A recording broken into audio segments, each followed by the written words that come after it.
Hello, ఒకసారి ఈ video చూడండి.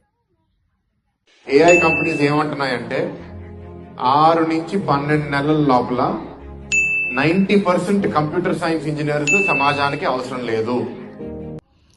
ఇక్కడ భరత్ గారు ఒక విషయం క్లారిటీగా చెప్పారు. That is which is mostly true అని చెప్తాను నేను.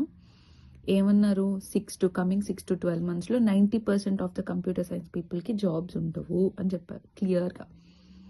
వేర్ కొన్ని విషయాలలో మాన్యువల్ ఇంటర్వెన్షన్ అనేది ఏఐ టేక్ ఓవర్ చేసినప్పుడు those particular jobs are definitely affect అవుతాయి.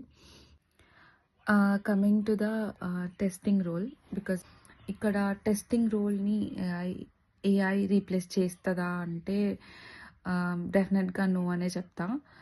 Because testing itself is having 2 things, like one is automation testing, another is manual testing.